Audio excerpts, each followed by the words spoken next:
listening to the 1420 Sports Bar Podcast. 4 beer with a sports talk and a whole lot more. We are part of the Belly Up Sports Network.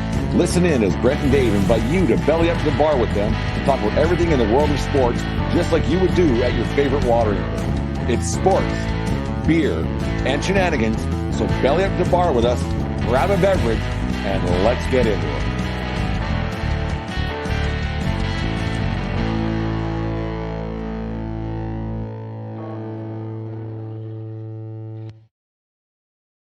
Sports Bar Podcast, 4 beer sports talk, and a whole lot more. This segment is brought to you by Caldera Labs and calderalab.com. Use promo code 1420lab at calderalab.com and save 20% on their men's skincare products, and keep that youthful exuberance in your mug all year long. Dave, especially now that you're going to be in the sun, moisturize. Now you're getting more sun. You want to get that moisturizer out there. The base layer moisturizer is very important. It's done wonders for my skin. And actually, Scotty Norland on Friday, I saw him. Haven't seen him for a few months. And I ran into him Thursday night down in Whitefish, and he looked at me, and the first thing he says, "You do actually look younger." And so there you go. Whether he was pulling my leg or not, I do not know. But I was walking around like a peacock after I heard he said that. I looked a little bit younger. Anyways, Dave, as I was sitting in the first, we went to a one establishment, then we went over to the Bulldog Saloon on Friday or Thursday night to watch the National Hockey League game, the Leafs game 5, I think it was, with Tampa. And there was a few people asking that if we could change the hockey game to put the NFL draft on, and I gave a couple people the stink eye a little bit, because I was like, I know you don't actually care about that. You're just told to care about it because the media tells you to care about it.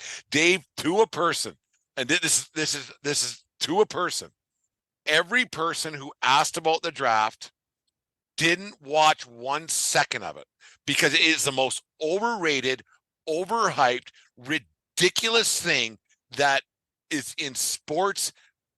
No matter what sport it is, the NFL draft is the most ridiculous, I'm going to swear here, the most ridiculous fucking thing in sports today. It's the biggest non-event that has become the biggest event. I have no idea why. It's because the NFL is king, and everybody wants to think that they know better than the GM. And this is where all those points collide. And, I'm going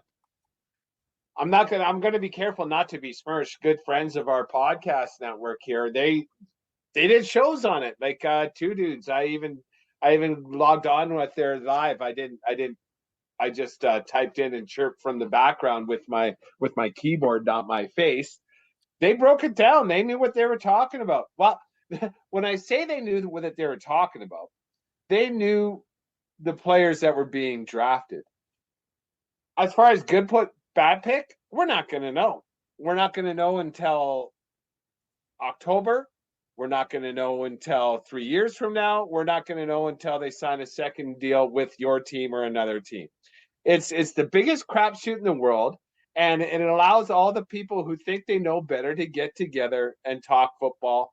And that's the thing that the NFL has capitalized upon, especially with all their fantasy stuff. Everybody thinks they know better, and now this gets them all in the same room, and they can have fun.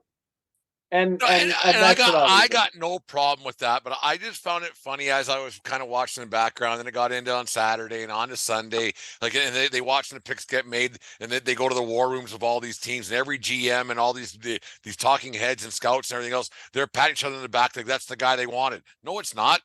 It's not. You wanted the guy before that because that guy's better. They're all patting themselves back all weekend long. That guy's not as good as that guy. He's not. The guy who went in the 4th round isn't as good as the guy that went in the 1st round. So don't pretend that he is. And then every time they panned to the crowd and they made a pick of Jake Winters from Wichita State, the crowd went absolutely bananas. They were showing the cameras about this guy got drafted and that guy got drafted. It's ridiculous. It is so ridiculous. And I'm glad that we have people that listen to our show, that are friends of our show and everything else, and that's their thing. But to me, it is so unbelievably stupid that there's no way There is no way with that amount of teams that are in the National Football League that because for every fucking Johnny Manziel, there's a good quarterback that gets taken. Like how many bad guys that got taken this weekend? Most A guys lot. aren't even going to make the team. They're not. And here's the thing that I think is absolutely ridiculous. There is nothing. You don't miss a thing if you read the recap the next morning. It's not a live sporting event. It's not like nothing is going to change once those names are read, and so someone's going to score a goal, make a pick every 10 minutes on the 10-minute mark, right? So you're not missing a thing. Why would you? You can follow on your phone and get the exact same information in time as if you're watching it live on TV. And the fact that the NFL has duped all these guys into and advertisers and organizers and ESPN and NFL Network and Peacock, they're all there. They're all there, spending money, wanting to give the best coverage of the draft. The best coverage of the draft comes in the fucking newspaper the next morning. Pick number 1, Jake Winters. Pick number 2, Johnny Winters. Right? Like it's just big The deal. best So coverage like, of the draft doesn't come until game 1 of the NFL season when you see these guys can play or not. yeah. And it's not just football, but football just overdoes everything. And it makes me a little bit crazy. I'm getting a little revved up on a Monday. Usually we save that for Thursdays, but like hockey's the same way, but not to this level. Like hockey shows the first round of the draft, and that's it. That's it. They're like, okay, here it is. Well, Baseball because no doesn't. one's going to watch, right? Baseball doesn't show the draft at all, really, because a lot of these players are 4 to 5 years away from playing. Basketball shows the first round, probably only the first 10 picks in the first round. How this NFL thing has grown to this massive, God knows what for, I have no idea. Like going to the green room, then they're showing the guys in their suits and what they're wearing, and it's like Joan Rivers on the fucking red carpet. It's absolutely ridiculous. It is so to think that anybody improved their team that much on Thursday afternoon, early evening to make themselves a Super Bowl contender. They're out of their fucking minds. I'll disagree with that, but we won't know that until next year. Like some of these picks, like are might be difference makers. Who knows? Like we don't know, and that's the thing. And to say that we've set ourselves up for the next 5 years, you don't know that. That you don't know. But I can see that there is a team that changed the trajectory of their franchise, but I don't know which one. And every team obviously wants to get better. And that's kind of the thing I believe why NFL draft is it is bigger than particularly baseball and hockey, because when you get drafted in the NFL, like you're done. You're an impact player next year, or you're out of the league in 2. Right here now, it's time to And that's fucking the walk. thing, Dave, is that the Right. average lifespan of these guys is 3 years. So Mhm. there were a large percentage of guys who were drafted that these fans been absolutely batshit crazy about for 3 days down in Kansas City, I think it was. They went crazy every time that somebody announced a pick. Most of those players aren't going to last 2 years. Well, yeah, some of them. It's just math. Yeah, you're right. The average lifespan for these players is 3 years. Yeah. And so all these guys, and every pick that got taken, yay, he's our guy. No, he's not. And there's someone that didn't get drafted that's going to make an opening day roster, right? Mm-hmm. So that's there's free agents still out there. I saw one team sign 6 undrafted free agents this year to try out contracts. Like there's just so many. The football pool is so deep in the States that you're never going to run out of players. You're never going to run out of next man up. But it is what it is, and I'm not. I don't get geeked out of it. I don't even read the list because I don't care. I honestly don't care.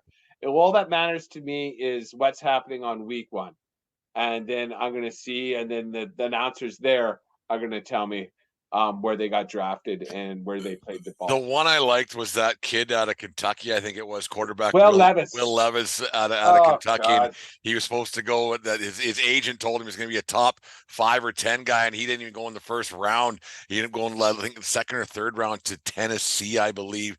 And he was flexing in front of the TV. I'll show them. Maybe he will. But boy, did you look like an idiot. Hey, like, fire the agent now on that deal, because the agent must have told him something that he was going to go high in that pack or somewhere, because hopefully you don't take Mel Kiper Jr.'s word for whatever. And I have no idea where he was ready to go, but watching that entitled little prick sit there and say, I should have went here and I should have went there, and don't go in the party they had planned for him, that was a bad look.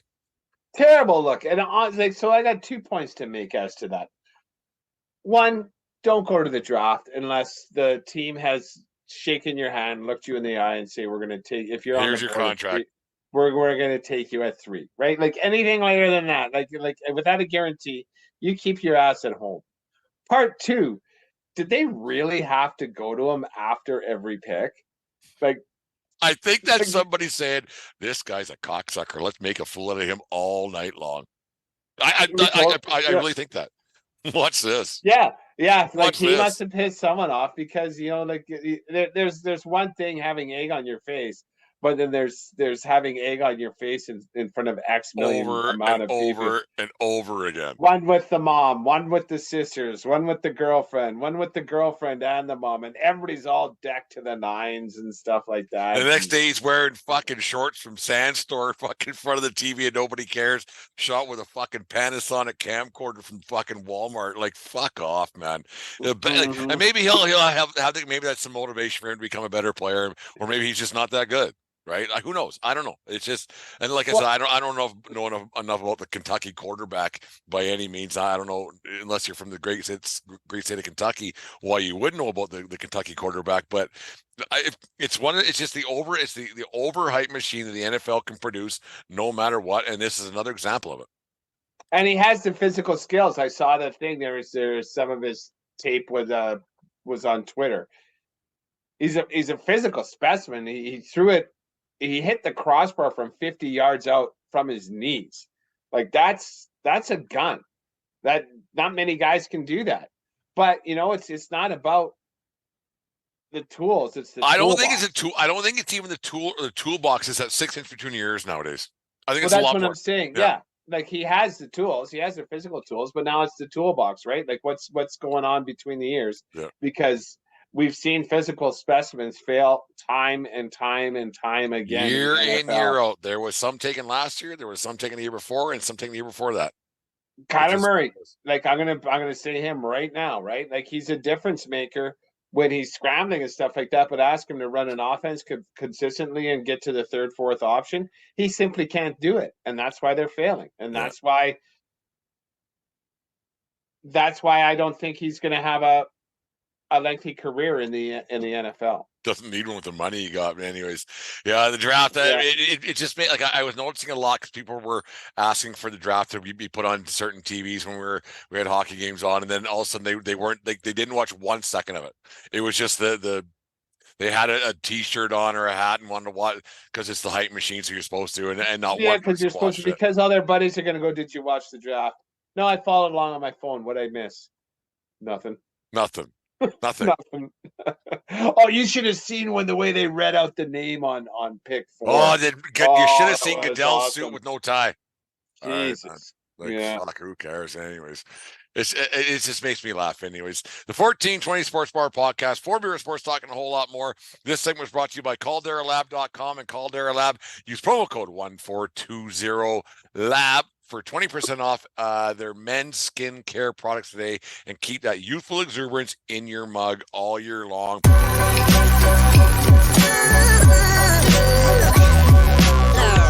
The following is a presentation of the Belly Up Sports Media Network. You just listened to the 1420 Sports Bar Podcast. 4 Beer with Sports, talking a whole lot more. We are part of the Belly Up Media Network. Let's get